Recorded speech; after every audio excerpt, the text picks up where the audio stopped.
Just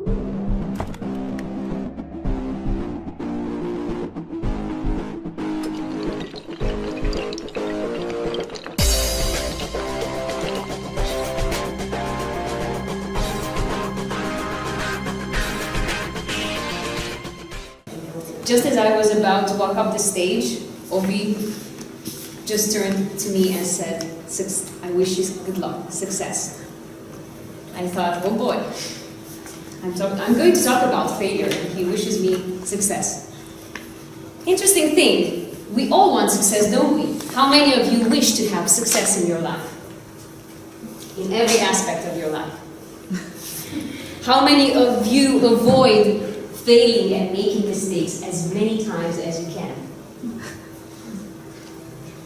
How many of you are afraid of failure to the point of picturing the moments when you fail? I do. All right. So 2 weeks ago, I enthusiastically announced my willing to give a speech on this meeting. Because, you know, it helps me grow, it helps me advance with my projects. And why not? I can practice my English skills. So I said, Mimi, I want to have a speech in 2 weeks' time. That very moment, a question crept in my mind, very softly. Said, do you know what are you going to talk about? I quickly dismissed it. Well, no, not yet, but you know, I eventually get inspired by something at the very last moment, and I will probably find something. But then, another question echoed in my head. Really, what if you don't find this time? I shook my head, dismissed this thought as if I was waking up from a bad dream, and just moved on with my everyday life, thinking, yeah, or whatever, this is one of those voices that just don't want to help you do something and achieve something. So the weeks went by. I still had time, right? 2 weeks. That's quite a long time to find inspiration and do your everyday tasks and everything. And then the festival came, and then other things came, and then I don't remember much of the last few days. And here I was, one day before my speech, thinking, wow, I really couldn't think of anything I was going to speak about, right? That voice was right. I failed to prepare a speech in the right amount of time. So I thought, failure, oh my God, it really came true. I failed to do this. So many of us are so afraid of failing, and many of the motivational manuals and materials tell you, you shouldn't be, you should fail, you should embrace. I like this quote, ever tried, ever failed, no matter. Fail again, fail better. So I thought, yes, fail again, fail better. We all think we're good at failing, right? Do you think you're good at failing? Yes. Think again, you're not. You're not good at failing. If you cannot fail right, you cannot fail at all. So, if we fear the unknown, if we fear failure, it's because we don't know it. Let's explore it. If we get to know it, we won't fear it that much. So I prepared a user's manual. Quick steps to fail right, to fail properly. Step number 1. Set an unrealistic goal and then just be afraid of not achieving it. Checked. Adela, you have to pick the very perfect topic for your next speech. You know, it's vocal variety. It's project number 6. The stakes are higher than with the other project. It has to be perfect. It has to fit the project objectives. It has to be funny. It has to be interesting. It has to be original. It has to be persuasive. It has to be motivational. Okay, I have to do this. I really have to. So, what if I don't? In this moment, you have to start fearing that you won't attain this unrealistic goal. That's natural. What if I cannot do this? I said, you really have to try, trembling and shaking and all that stuff, because that really helps. What if I will fail expectations? What if all my achievements up to this point are zero, are useless? And this is how people will judge me. Which brings us to step number 2, procrastinate.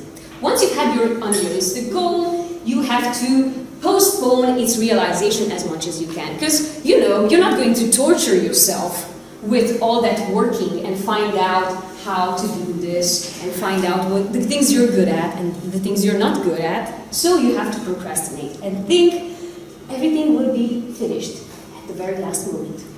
Okay, step number 3. Imagine everyone's reactions to your project.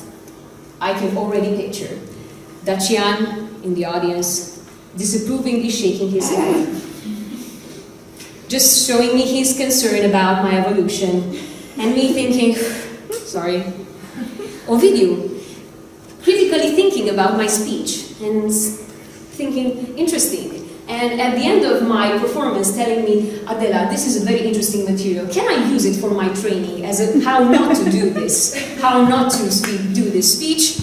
And I will say, oh, okay, I guess. So it's a very good example. And then everyone laughing in the audience, everyone feeling embarrassed about your embarrassment. And YouTube, don't forget about YouTube. I will be on YouTube and millions of people will see my failure. Wow. This helps you with step number 4, which is procrastinate some more. So if you didn't procrastinate enough, you really have to procrastinate up until the very last moment. For me, it was a very good opportunity. Electric Castle. Loud music, dancing, a lot of alcohol, meeting friends, not sleeping too much. So everything was checked. Forget about your goal. Forget about your unrealistic goal because you won't be able to reach it anyway. Checked. Okay. 3 days went by, I procrastinated. Step number 5, when you almost reach your deadline, deliver something, just something. It doesn't have to be good work, it has to be superficial, so you will have a very good excuse to say, yeah, you see, I told you, you won't be able to do this. Well, this is it, this is what I could do. Which brings you to the next step, find excuses. When you're confronted with your failure, just blame it on someone else. On the weather, on the festivals, and or on yourself. In this case, very efficient are the phrases that label you. When you criticize yourself, don't criticize your behavior, just label yourself. Use word choices such as, you're stupid, you're incompetent, and my very favorite, which always brings results, you're a failure. Last step, but not least, don't receive any feedback. You get your feedback, don't take anything in. Because the feedback is just a nice criticism wrapped up in a nice sandwich that makes you all warm and fuzzy inside when you all know what your evaluator thinks. Radu looks at me and says, but he will wrap it up in a nice feedback. And most importantly, don't learn anything from that feedback. Just take it as criticism. Take it as a criticism and tell yourself, I told you so. You will fail. And last but not least, most importantly, this is very important because at this point you may actually succeed after this attempt. But don't make that mistake. In order to ensure failure, total failure all the time, do not attempt a second or a third time. You didn't get it from the first time, you're not good at this. Just forget about it. Just, find something else. Try knitting or watching TV series, something. Something that doesn't really, work with your intellectual or any other abilities of yours. So, do you think you know failure? Do you think you can do it better? Fail again, feel better. Thank you.